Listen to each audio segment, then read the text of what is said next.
Tell me about your latest project with Big Tone, Big Shoes. Big Shoes. That shit took forever to get done.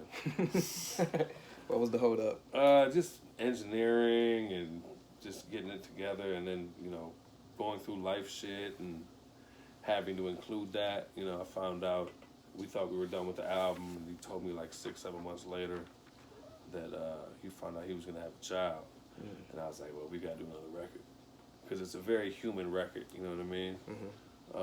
It's a lot of history in it. It's a lot of Detroit fucking hip hop shit in that record. I'm proud of it. You know what I mean? It's the last of my beats for the most part. I ain't made a beat since I had kids, so that was kind of the last of the Shoes beats. And Tone did this fucking thing on there. Tone's a fucking monster. Very I don't want to say slept on, but Has it been? How's the reception been for the project? it's cool, man. I don't.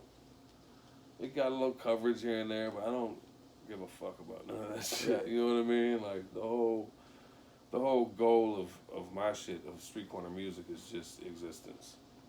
It ain't no rollouts, no campaigns, no bells and whistles. We make some shit. We make great records.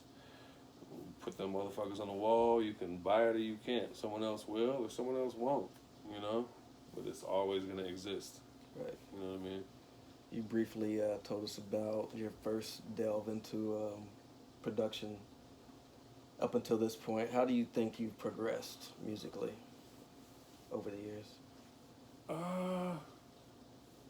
It's funny, man. Like, the whole I don't give a fuck shit just kind of keeps coming back. Like, if I hear some shit, there's definitely a progression. Like I said, I haven't made any beats in 10 years. But,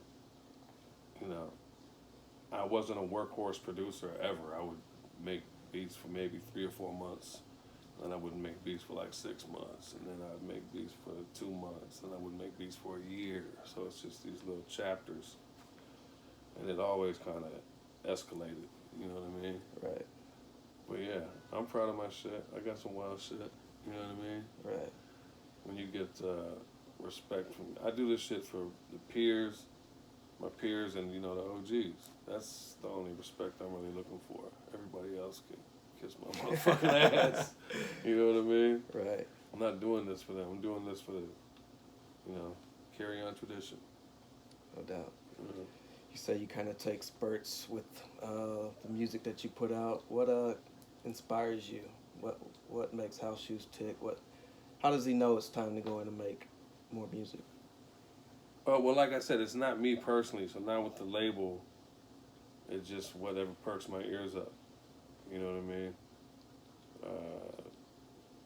People always talk that business, never personal shit. My business is always personal. Right. You know what I mean? I hear some shit that makes me feel some kind of way. I want everybody to feel that kind of way. I just like giving cats their first records for the most part. I'm not trying to sign the hottest motherfucker. There's a lot of gratitude when you give somebody their shot. You know what I mean? Right. And, ain't nobody getting rich. The best thing that's gonna happen, I don't chase all that streaming shit. I'm selling records. I don't give a fuck about none of that shit. You might pay a couple months of rent off of 300 or 500 records. You know what I mean? It's not no jackpot shit.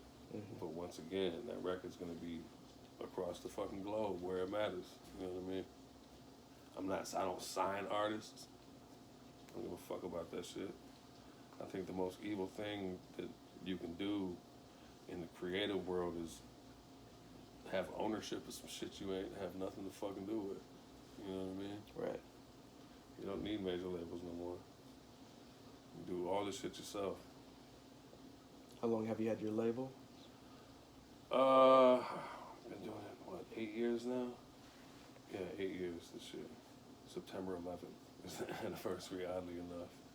How's the label situation going for you? It's good, man. Yeah. It's super casual, I hear a cat who's got some shit, some perks my ears up. I tell him to send me like everything. I'm like, you gotta send me 100 beats. I'm like, what? 100 beats? Send me 100 beats, man. You know what I mean? I don't take submitted projects like that. I make the records. You know what I mean? put my hands on it. 100 beats becomes, 18, and you sequence the shit. That's the funnest part. Just creating the path that the listener goes through. Mm-hmm. Yeah, get an idea for some artwork. The majority of the covers from my big ass brain.